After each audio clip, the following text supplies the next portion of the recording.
નમસ્કાર. ચાલો આજે એક બહુ જ જાણીતી અને મજેદાર વાર્તાની વાત કરીએ. આ વાર્તા છે એક નાના અમથા સસલાની, જેણે પોતાની બુદ્ધિના જોરે એક તાકાતવર સિંહને હરાવી દીધો. કેવી રીતે? ચાલો આખી વાત સમજીએ. તો સૌથી મોટો સવાલ એ છે કે શું ખરેખર બુદ્ધિ તાકાત પર ભારે પડી શકે? ચાલો આ વાર્તામાં જ આ સવાલનો જવાબ શોધીએ. તો વાર્તાની શરૂઆત થાય છે એક જંગલથી અને ત્યાંની એક મોટી સમસ્યાથી. આ જંગલનો રાજા હતો, એક બળવાન સિંહ, પણ એટલો જ ક્રૂર. એના ડરના માર્યા જંગલના બધા જ પ્રાણીઓ હંમેશા ભયમાં જીવતા હતા. હવે જુઓ, રોજ-રોજની આ કતલથી તો બધા પ્રાણીઓ કંટાળી ગયા હતા. એટલે એમણે ભેગા મળીને એક રસ્તો કાઢ્યો. એમણે સિંહને કહ્યું કે તમારે શિકાર કરવાની તકલીફ નહીં લેવાની. અમે જાતે જ રોજ એક પ્રાણી તમારા ભોજન માટે મોકલી આપીશું. સિંહે પણ આ વાત માની લીધી. તો આપણી વાર્તામાં બે મુખ્ય પાત્રો છે. એક બાજુ છે બળવાન અને ઘમંડી સિંહ, અને બીજી બાજુ છે એક નાનકડું પણ ખૂબ જ હોશિયાર સસલું. એકદમ વિરોધાભાસી, ખરું ને? અને હવે વાર્તામાં આવે છે અસલી વળાંક. એક દિવસ સિંહના ભોજન બનવાનો વારો આવ્યો, એ જ નાના સસલાનો. હવે શું થશે? આટલું નાનું પ્રાણી એ વિકરાળ સિંહ સામે શું કરી શકશે? પણ આ સસલું કંઈ એમ હાર માની લે એવું નહોતું. એને મરવું નહોતું. એટલે એને ડરવાને બદલે દિમાગ દોડાવ્યું અને એક જોરદાર પ્લાન બનાવ્યો. તો ચાલો જોઈએ કે સસલાની આ ચતુર યોજના શું હતી અને એણે એને કેવી રીતે પાર પાડી. સસલાએ એની યોજનાનું પહેલું પગલું ભર્યું. એણે જાણી જોઈને સિંહ પાસે પહોંચવામાં મોડું કર્યું. એને ખબર હતી કે ભૂખ્યો સિંહ ગુસ્સાથી લાલચોળ થઈ જશે. અને થયું પણ એવું જ. ભૂખ્યો સિંહ ગર્જના કરવા લાગ્યો. એક તો આટલું મોડો આવ્યો, અને એમાંય આટલું નાનું સસલું! ઊભો રહે, હું આખા જંગલને ખતમ કરી નાખીશ.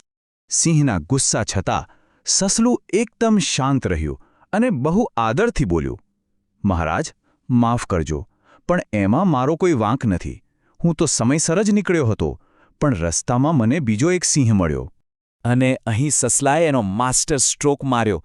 એણે કહ્યું, એ તો પોતાને જંગલનો નવો રાજા કહેતો હતો. એણે જ મને રોકી રાખ્યો. સિંહના અહંકાર પર સીધો ઘા કર્યો. હવે વાર્તા એના સૌથી રોમાંચક ભાગમાં પહોંચી છે. જોઈએ કે સિંહના અહંકારનો કેવો અંત આવે છે. બસ આટલું સાંભળતા જ સિંહનો અહંકાર ઘવાયો. એના જંગલમાં બીજો રાજા! આ વાત એનાથી સહન જ ન થઈ. એ સસલાની ચાલાકી સમજી જ ન શક્યો અને ગુસ્સામાં લાલચોળ થઈ ગયો. સિંહ ગરજી ઉઠ્યો, ક્યાં છે? લઈ ચાલ મને એની પાસે. આજે કાં તો એ રહેશે, કાં તો હું. જુઓ, સિંહ હવે સસલાની જાળમાં પૂરેપૂરો ફસાઈ ચૂક્યો હતો. સસલું આગળ અને ગુસ્સામાં ભાન ભૂલેલો સિંહ પાછળ. સસલું એને સીધો એક ઊંડા કૂવા પાસે લઈ ગયું. ત્યાં પહોંચીને સસલાએ કહ્યું, મહારાજ, પેલો દુશ્મન આ મજબૂત કિલ્લામાં છુપાયો છે. એણે જાણી જોઈને કૂવાને કિલ્લો કહ્યો, જેથી સિંહનો અહંકાર વધુ ભડકે. અને બસ રમત પૂરી થઈ ગઈ. સિંહે જેવું કૂવામાં જોયું, એને પોતાનો જ પડછાયો દેખાયો. પણ એને તો એમ જ લાગ્યું કે આ બીજો સિંહ છે. એણે જેવી ગર્જના કરી, એવો જ સામેથી પડઘો આવ્યો. બસ પછી તો પૂછવું જ શું. ગુસ્સામાં પાગલ થઈને એણે એ બીજા સિંહ પર હુમલો કરવા કૂવામાં છલાંગ લગાવી દીધી અને ડૂબીને મરી ગયો. તો આખી વાર્તા પરથી આપણને શું શીખવા મળ્યું? એનો બોધ શું છે? બોધ એકદમ સીધો અને સરળ છે. તાકાત ગમે તેટલી હોય, પણ બુદ્ધિ હંમેશા એના પર ભારે પડે છે. બળ કરતાં બુદ્ધિ ખરેખર ચડિયાતી છે. આ વાર્તા એ પણ શીખવે છે કે જ્યારે પણ કોઈ મુશ્કેલ પરિસ્થિતિ આવે, ત્યારે ગભરાઈ જવાને બદલે જો શાંત મનથી વિચારવામાં આવે, તો મોટામાં મોટી મુસીબતનો પણ ઉકેલ મળી શકે છે.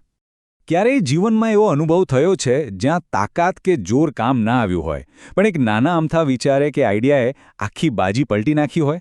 જરા વિચારજો.